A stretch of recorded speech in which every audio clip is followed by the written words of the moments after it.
Evening, folks. This thing is on. It's been a while since I've done a kind of live StreamYard type waffle. Anyway, folks, yeah, listen, it's going to be I was going to record it, and I thought it's easier just to do a quick live one. So, hope you're all well. I'm absolutely sweltering. I mean, it's just ridiculously warm. It really is. And of course, being in the UK, we don't have any. We don't really have any, what do you call it, air conditioning, because there's no need for it. There's absolutely no need for air conditioning. So yeah, very warm. I mean, I know we complain about the weather and hey babes, how you doing, mate? Obviously you're in my area. Yeah, we get shit weather. We get cold weather. It's usually wet and windy most of the time, and we complain about it. And then when we do get warm weather like it is just now, we can't really handle it. So anyway, listen, right, I'm just going to crack on because I'm actually heading out in what's the time, 1:15. I'm heading out in about an hour. It's that time of year again. I'm actually going up to a place called Mulgai, which is in sort of North Glasgow. No, it's kind of more East Glasgow. Yeah. Anyway, it's the start of the West Highland Way. The West Highland Way is a 96-mile trail, which goes all the way up past Loch Lomond, Crianlarich, Glencoe, and it finishes in Fort William. It's 96 miles long, and there's it's a route that's been hundreds of years old. It used to be used for like cattle when they were taking cattle up north. But yeah, it's also a race. It's a running race. And yeah, it was actually two guys that they were in a pub and they were talking about running. And I think they mentioned about the West Highland Way, and he says, "Oh, I bet you I could run it quicker than you." And another guy's like, "No, I don't think you could." So they had a bet, and that was it. It started, and it's an annual event. I've been lucky enough to start it 4 times. I've managed to finish it 3 times. One time I pulled out after 27 miles. But yeah, it's a wonderful thing. Sadly, I'm not. I've tried to get back to running quite a few times, and I've just got too kind of many. It's not so much breathing issues; it's more like digestive. I don't mean digestive biscuits. Digestion. I don't know. I seem to kind of get a lot of bloatedness and what have you, and it's made running really really difficult. So yeah, I decided. Well, going to be about 2-3 years ago to kind of give it up and just focus on other things. So this year, I'm to take part in the race. You've got to have a support crew. You need to have like a motorised support crew. You need to have somebody that can actually, if your runner gets into trouble, you need somebody that can go and basically get the person out. So one of my mates, Pete. He sometimes watches this. I don't know if he's watching tonight, Pete, because I'm actually picking him up in about an hour's time. He's going to be our nominated runner. I'm driving, and my mate Tommy, he's going to be driving as well. And we're meeting. It's a guy from Colorado actually that we're supporting, and that's what's great about the race. You get people who come across the water, and you know they've got no way of getting support, and there's always people that will just say, "Yep, I'll support you," because it's your whole weekend. But you know what? It's one of the nicest parts of the world, in my opinion, and it's just nice to be able to give back. So yeah, we're heading off. I'm leaving here at 9:20, picking up my 2 mates. We're driving to Mulgai. The race starts at 1 o'clock in the morning, and you've got 35 hours to finish it. You can hear Ava putting ice into a cup. You wonder what that noise is. You almost finished? Yeah, sorry. Yeah, so anyway, yeah, I just a quick waffle, as they say. Yeah, just a quick sort of update on my channel. I've not been doing a massive amount of videos. I've done very little, if I'm being honest. The only videos I've been doing for a while have just been live streams, which are fine, absolutely fine. But you know, I do keep wanting to kind of get back to making proper videos. But it's just been difficult. There's been a lot going on. I'm kind of I've got I'm involved in other things, and I might have mentioned it a couple of weeks ago. I used to do Cook Soul, which is a martial art, and one of the guys that does Cook Soul, he was posting all these pictures of a film that he's taking part in, and I said, what's this?" And he went, "Oh, it's a local company. They're doing a film, which is hopefully going to go out the beginning of next year, and it's called Powder.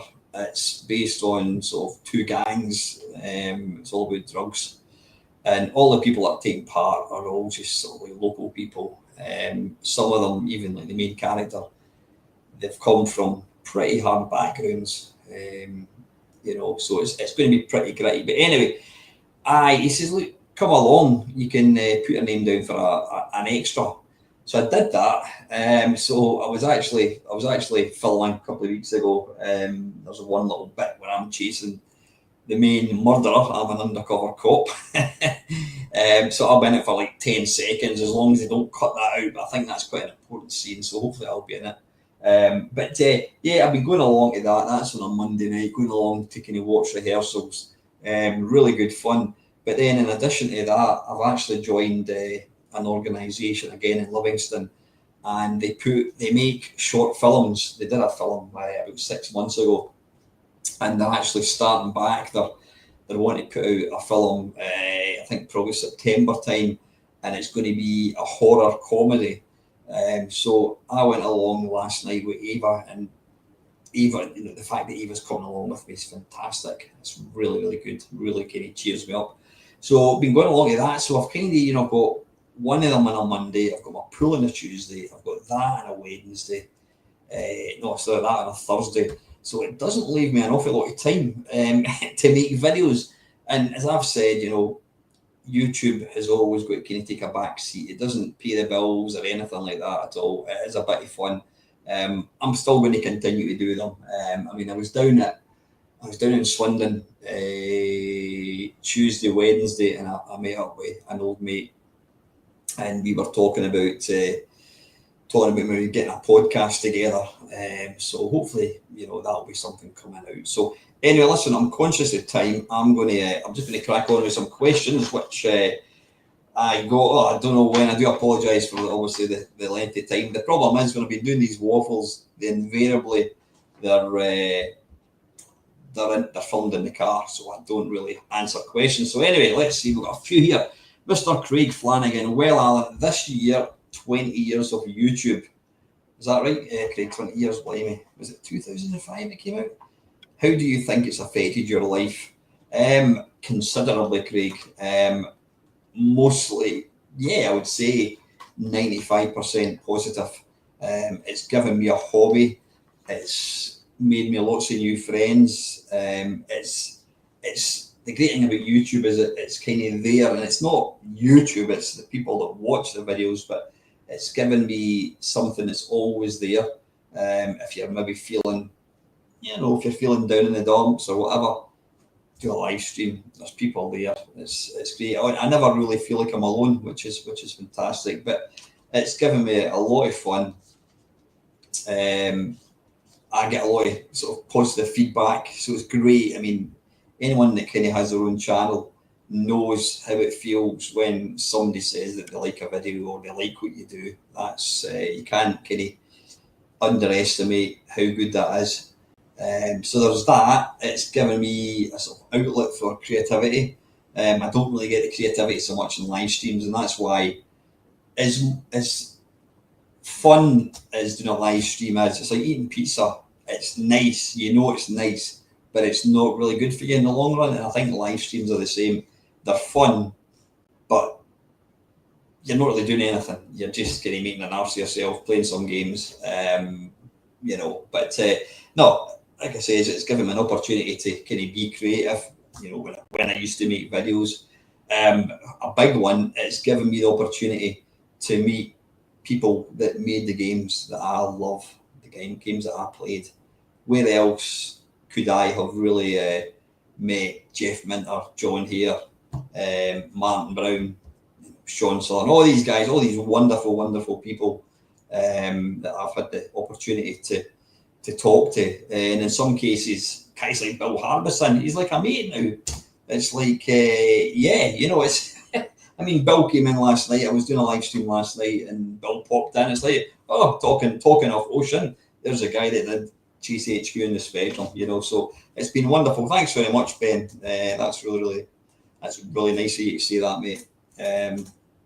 I don't build the community. I just put out videos in the community, kind of just forums, and I'm proud of the community that we've got because I think it's really good. I don't think there's many other YouTubers. I mean, there's Chris Overberg. I know he has his I was going to say followers. He does his live streams and he's got a lot of kind of regulars that come in, but I don't think any other kind of YouTubers really do that. Most kind of people that make YouTube videos, they talk about like the audience and all that. They don't name names or anything, but I've always done that.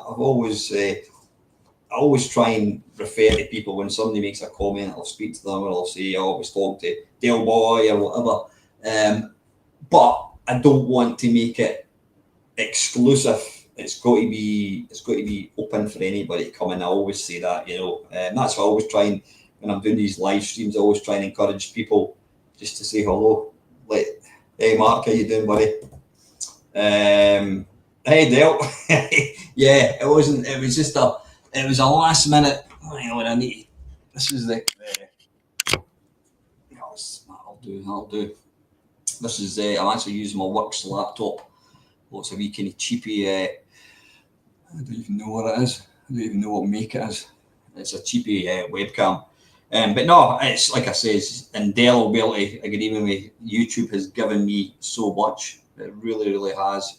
And that's why right now I have no intentions of ever stopping. I will stop when it gets to a point where I simply don't want to do it anymore, or I can't do it anymore. It's probably going to be more that I can't do it rather than I don't want to do it, because I don't see myself. I'm 50. It's funny. I was talking to somebody recently, and he goes, "Oh, how old are you?" And I went, 58. They went, "All right," and I went, "I'm bloody 57." So the great thing is, I've been telling people I've been 58 for about six months, which means when I do get to 58, I'm still 58. So yeah, excellent. Right, anyway, going to bar on. So thanks, Craig. Good one. Right, one switch. Did you give Black Mirror a go this series? In Hotel Reverie, a modern day actor is transported into an existing film to remake it using a bit of AI trickery. I won't ruin it completely, but if you were to get stuck in a film from the past, what would you choose? Now, wait a minute, Black Mirror, that is the Charlie... Is it Brooker? Charlie... What's he called again? Charlie Brooker. He wrote all these Black Mirrors. Now, I did watch all them about maybe 4 or 5 years ago. Are there new ones? Are there any new ones that have come out? Because there was I don't know how many series there were. There was maybe about 20 of them, and they're brilliant. They're kind of like a sort of a modern day Tales of the Unexpected. What was going to say, Twilight Zone, that kind of thing. Obviously, a bit. Is there a new series out there, Mark, on Netflix? It's kind of like Tales of the Unexpected. Twilight Zone type thing, but obviously it's kind of Charlie Brooker. Yeah. Ah, right, okay. I'll let you watch that. I mean, there was a couple of them I wasn't massively keen on, but some of them I thought were great. And of course there was that one, an interesting one. It was actually an interactive one. You could use your was it your DVD controller or something to actually interact as to what you did. It's surprising that that's never been kind of picked up by other people. But I've not watched the new series. But yeah, if there was a film that I would like to be in, I mean, I suppose if that film was going to be real life, then it would be a different answer, because I mean, I don't know, I would love to be, I'd love to be in Star Wars, who wouldn't? Or Back to the Future, I'd love to be Marty McFly in Back to the Future. I find, yeah, that wouldn't be a bad one, because if Back to the Future was real, at least it still ends, it's got a happy ending, so that wouldn't be a bad one. Star Wars, would I really want to be facing off against Darth Vader and what have you? Getting chucked into some kind of waste disposal compactor thing? Maybe not. If it was purely a film, then yeah, maybe Star Wars, but I'm going to go for Back to the Future. And what if a character in a game, bloody hell, what game would I want to be the character of? Jesus, when you think about it, most video games are like horror games. I mean, can you actually imagine Manic Miner if it was real? You were having to jump over precarious ledges. You were getting attacked with like telephones and what have you, and if you fell, you died. I mean, that's like horrific, absolutely horrific.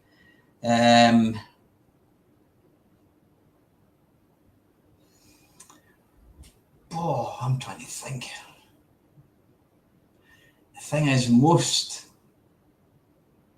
I don't know, maybe like a Legend of Zelda or something like that. Oh yeah. I like that one there. The one where it's exactly like Facebook. But people walked about, and when you said hello to somebody, you could like them, give them a like or a dislike. It's exactly like Facebook, but the more points you got, the higher stature you got in society.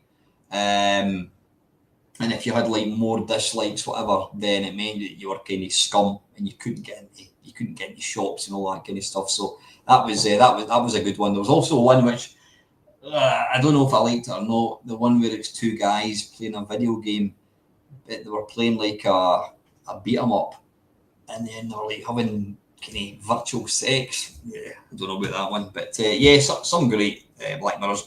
But no, I don't know. There's not really many. I think most films are bloody horrendous. I mean, Robotron again, that would be hell on earth. You're just in a room getting attacked constantly. I says maybe like a Zelda game, Breath of the Wild. Evening, take the fifth. How are you, Squire? How's the weather over there? We've got it. I mean, I'm looking at the temperature down there. It's 19 degrees, and it is 8:30 in Scotland, so that's pretty warm. But yeah, probably go for a kind of Zelda game, I think. Do you use anything AI at all? Don't get me started with AI. I've gone on and on about it, how much I hate it. It's completely taken over social media. You get videos. What I've noticed is somebody comes up with an idea for a AI video, then you get inundated with them. You were getting all these weird, they tended to be kind of Indian sort of like people in them. And it was these mutated kind of monsters crawling out of caves. And we've got somebody else from Pennsylvania. Bloody hell, I'm going viral, folks. Good evening, Rubber Soul Girl 84. Are you 84 years old, or is that when you were born? Because 84 is a great year. What was I going to say? Can't remember. Completely broke my train of thought. What the hell was I talking about? AI. Yeah, you were getting all these weird films where there was like mutated animals and all that kind of stuff. You're getting all these kind of short films. I'm saying short films. You're getting these little sort of 30-second videos on Facebook. Then what was the next one? You're getting all these like absolutely massive. Interesting to know that's weird. Why am I getting? I wonder if because I take the fifth, if the algorithm has somehow thought, here's some fat Scottish guy that people from Pennsylvania might like. Or do you guys know each other, possibly? Interesting. Good to have you anyway. Yeah, you're getting these weird videos with like these insanely massive bodybuilders And the scary thing is people are liking it and saying, "Oh my God, look at him! He's really like big." Then you were getting somebody came up with what was it? These little action figures. You could turn yourself into an action figure, like in a box, and they were non-stop. You were getting all of these, and now the ones that you're getting constantly are the ones with babies. The baby ones, they're actually really good. They are really, really clever. You have like scenes from films. I mean, there was one that popped up today, Top Gun. You've got like Tom Cruise, you've got Val Kilmer, but it's all these actors, and they're all like babies, and it's really clever. I mean, it is really, really clever. And then another one that I'm getting constantly is like Brad Pitt walking along a sort of like a stage or a walkway, like a model's walkway, walking with his younger self or a character that he played in a film. And I don't know, it's non-stop, absolutely non-stop. You're getting pictures of birds and all that kind of stuff. And like, people are saying, "Oh, that bird's really beautiful. Look at the feathers on it, all the colours." And it's AI, they're all made up. So I hate AI in the main. Do I use it for anything? I've used it on the very odd occasion for oh, fantastic. You're from Poconos. Your grandmother is from Scotland. Excellent. Where about in Scotland? A bit interesting to know. Yeah, I've used it on a very odd occasion for maybe rewriting something like a paragraph. I mean, it's insane just what it can actually do. It really, really is. It's quite scary what it can do.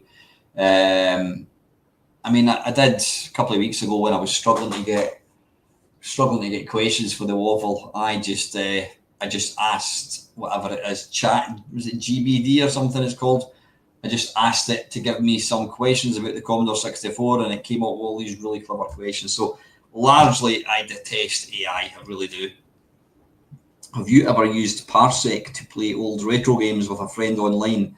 Lag-free, you can play stuff like Atari Combat and Invaders at the same time remotely. Might make for a good stream. Absolutely, I will. I've not played it. I've not seen it. Somebody did mention it to me a while back. Edinburgh, excellent. Well, I am. My family's from Edinburgh. You never know. We might be related. You never know. Yeah, excellent. I've got somewhere to stay in Philadelphia. Sorry, Pennsylvania. I keep saying Philadelphia. Yeah, you never know. I mean, Edinburgh's a small city. All my family are from Edinburgh. We could be related. Yeah, Parsec. Somebody did mention it to me. I will need to try it, because that would be really good to be able to play kind of multiplayer live on a stream. So anyway, thank you very much. One Switch, Philadelphia. I love their cream cheese. Right, Colin, Mr. Jones. I don't think he's in tonight. He's probably driving his train. Not enough time for a video right now, blah, blah, blah. Well, this isn't really so much questions, it's annoyances. Here are my annoyances. Broken copy protection, lens lock, which made playing games legally impossible in some cases. Yeah, I never experienced lens lock. I'm aware of it. I know what it was. Yeah. Apparently there would be lines on your TV. Now, what you need to remember is TVs from like the 80s. You couldn't get a really good picture, so it would display a number of lines, and then you had this little piece of kind of perspex, and you had to hold it up to the TV, and it would like form like a letter or something or a number, and you'd have to type in that number. And apparently it was complete shit, and it was broken, completely broken. So yeah, I mean, what other ones? I could never be bothered with the look up a key, look up a word, page 78, paragraph 4, the second word down. Because your mate would have a copy, a pirate copy of a game, and he could just load it and you would have to go in and type in. So I understand why they did it, but it just meant that we photocopied books as well. Anything else copy-wise that used to annoy me? Yeah, the one that really used to annoy me was more kind of current stuff, or not so much current, but when I used to play PC games, you'd have, in a lot of cases, eventually what they did was you had to have the CD and the drive to play the game. Now, if you're like me, you had maybe 20 games installed, you then have to go and dig out the disc, put it in to play the game. So a site popped up, and I think it might still be there. What was it? CD Keys, or was it CD Keys? No, CD Keys, I think it's called actually. CD Keys is a place you can go and buy cheapo software. Yeah, no CD. So you would install a game, Populous on the PC. You'd go to the website, download the no CD crack. You would overwrite the exe file, and then you didn't have to bother with the disc. So that was kind of annoying. But yeah. Number 2, 64 games. C64 games being more expensive just because we could. Yeah, that used to always Game Copy World. That's the one there. That's what I was thinking of. I'm calling it CD Keys. Yeah, it was called No CD. That was like the kind of thing you always looked for. Yeah, I had a C64, and Spectrum Chase HQ. It would be I don't know.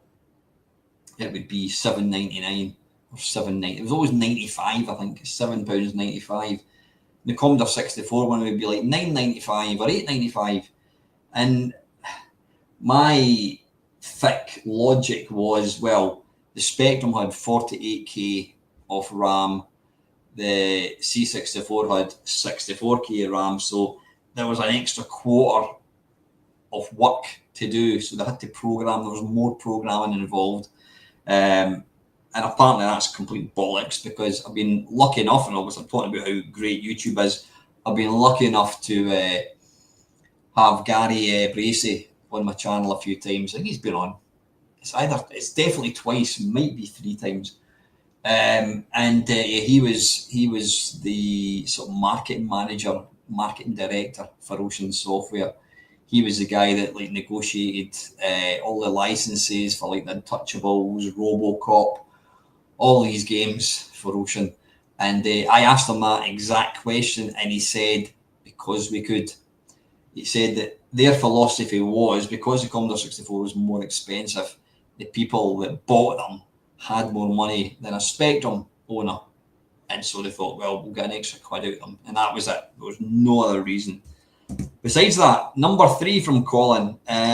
Some components are just so easy to blow by making simple. I've missed off the rest of the, I'm guessing, simple mistakes. Yeah, he's probably talking about, just electronics that could easily be damaged. I mean, was it I can't remember, the PLA chip, I think it was, in the Commodore 64. I think the PLA was like the video chip. I'm not 100% sure because I'm not technical. But apparently you could just... The C64 never had a reset switch. You could actually make a reset switch using, I think it was a bloody, what do you call it? A paper clip, something like that. You had to touch 2 bits of the cassette and then the cartridge. Something like that. Yeah, exactly. The data set was 50 quid, and the Spectrum owners could use any tape drive. You had to. The only way to switch a game off in the C64 was to turn it on and off. And I think I went through about 2 or 3 Commodore 64s. Switch it off, switch it on, black screen. So yeah, the components that they were using back then were pretty shit. Right, how are we doing for time? Right, I'm going to do one more question, or should I leave it? Yeah, I think I'm going to leave it. I'm going to leave it because I've got to leave in about half an hour. I've still got a couple of things to do, and I can use them for the next time. So anyway, listen, folks, thanks very much for joining me this evening. Much appreciated. Great to see some kind of new people. Always nice to see people from different countries and all that kind of stuff. Excellent. I'm not going to be back until Monday, so all going well, I'll do a Monday stream. Obviously, there's not going to be any stream on Sunday, and yeah, just listen, enjoy the weather because we don't get much good weather in Scotland or England. Make the most of it. Have a great weekend, folks, and as always, thank you very much for watching.